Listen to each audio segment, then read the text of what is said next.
what to see, what to rent, and what to skip. It's Movie Reviews with Ryan J.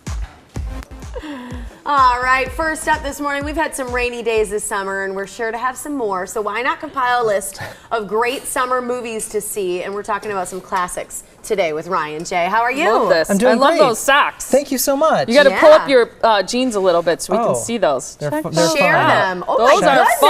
fun. Thank you. Fun. I love that. Thank Great you very much. socks. Thanks. Great to have you here. Thanks. So you kind of took a look back at a lot of different movies that you've seen and kind of pulled some of your favorites, right? Well, it's fun to have, movie nights together with friends on rainy nights, or I like to have theme parties, right? As we know, we've always done before. But I think it's good to find movies of any genre that have maybe a common element or theme. And so it's time, let's do it for summer. All right. Do it. Whether it's those rainy days or whatnot. The first one that you chose, the way back, and this is PG-13. Yes, and this movie came out last year, and it's a dramedy, which is one of my favorite genres when it works really well because the comedy is actually laugh out loud funny, and the drama is really intense. And this is a fantastic coming-of-age story. I love this cast, and it's really, really good. I've seen it several times already and really enjoy it. That's fantastic. Who directed this? This is actually directed by Nat Faxon and Jim Rash, and they are in this movie. They wrote, directed it, and won the Oscar for writing the movie The Descendants. Oh, okay. I remember that. Okay. Yeah, a lot of big names, too. Do people identify with the story itself? And Absolutely. There's so much to identify with this. And not only will you identify with the storylines of the adults in the movie with Toni Collette and Steve Carell,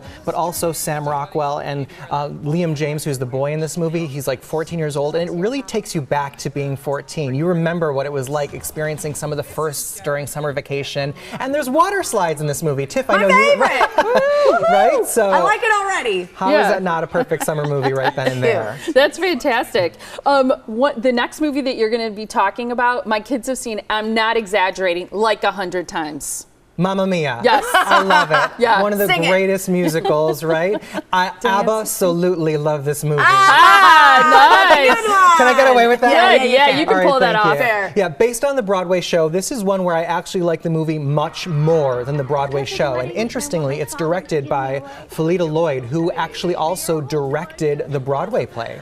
Oh, Okay. wow. And how about the cast? Because I think sometimes these are the best when they have some names. They did. They brought in some names as opposed to bringing in Broadway talent for this one. But we have Meryl Streep, who is this just ingenious in everything she does. Amanda Seyfried, Pierce Brosnan, who got a lot of flack for his singing in this one, but he's still great. Colin Firth. They all did their own singing, and it's really cool. I mean, this is a movie that you want to watch during the summertime, or even when it's not summer, because it makes you want to go to Greece. It looks. Look at that water. It is I so know. blue. Yeah, the location's awesome. Don't you just want to go there and hang out and run around on the beach? And, Yes. Yeah. I always I want to love hang out that. with Meryl Streep, so And it- I'll go there if she's there. And you have. At the Critics' Choice Awards, you did.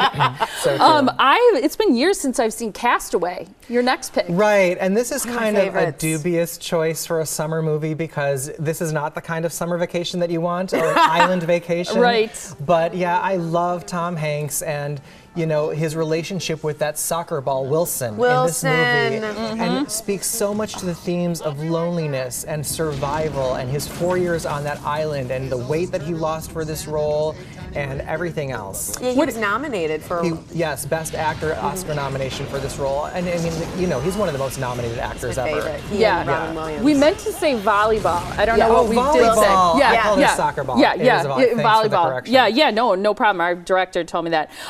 What did you like about the direction of Castaway? It's directed by Robert Zemeckis, who's one of my all-time favorite directors, and he did Back to the Future and Contact and Forrest Gump, Death Becomes Her, which we saw this weekend. Who Framed Roger Rabbit. I mean, so good, and I just love how delicately he directed this story, but also in scenes where there are not too much dialogue, he really knows how to make it intense and amazing. I mean, the fact that you can pull off a movie this long with no scripts for so long and just almost like, I remember watching it, I wondered, did he have like scripts for his hands? His hands are such good actors All in that this kind movie. of blocking and direction of I know. what he should do. It's just Exactly. phenomenal. Yeah, no, very interesting. Okay, Dirty Dancing, never gets old, PG-13. I live for Dirty Dancing. Who doesn't? It's one of, not only a classic film, but I think one of the best movies ever made. I It really agree. is just phenomenal. I rewatched it recently with my niece, 13, and loves it. It's PG-13, and so really, really fun. Just She didn't think it was old? No, she was so into it. She was like hanging on every moment. It spoke to her the same way it spoke to me, because I think I was around 13 when it first came out. Yep, I totally get that. So good. It's Patrick Swayze, who was so brilliant, and Jennifer Grey with her original nose. Yes.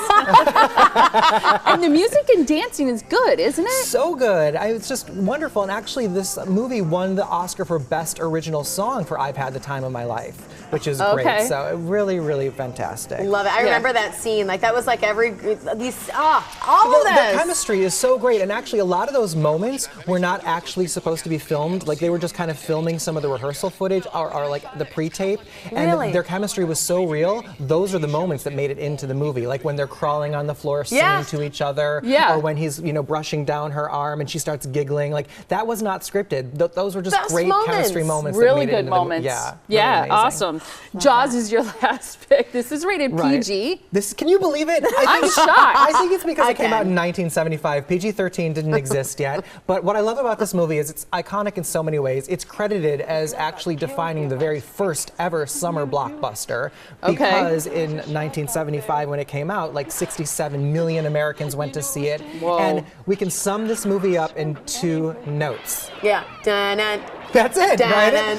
So and John Williams, a master of the score, did it. And I want to know how much money he made on that score. Oh my God! Well, he's done the score for every great movie ever. But that score won the Oscar for Best Score that year. And Steven Spielberg apparently didn't like the sound when he first heard it, but it won him over. And this movie, I mean, there's so much power to this movie because no matter what time you see it, if anybody even jokes about sharks anytime you're near a beach, you're like, forget about it because of Jaws, right? Yeah. And you do the 2 notes. Exactly. Exactly. Yes. I mean, how many times in a pool have you done that with your kids? You know? Like, they play the shark game too. Yeah, that's hilarious. How much do you know, this is one of your kind of tidbits I know you know about the extras, right? How much they made or anything like that? Oh yeah, the extras apparently on Jaws made like $64 a day.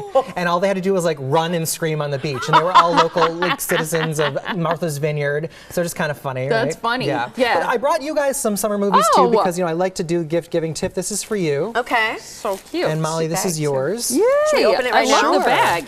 Oh my God, you know me well. For the 4th of July. You know me well. Independence Day. 500 Days of Summer. And it's not technically a this. summer movie, but Zooey Deschanel plays a character named Summer, and it's also Joseph Gordon-Levitt, and it's a rom-com, and I know you like that. So awesome. That's so great. All Thank action, you. baby. There you all go. action. Yes, you there you go. Right here.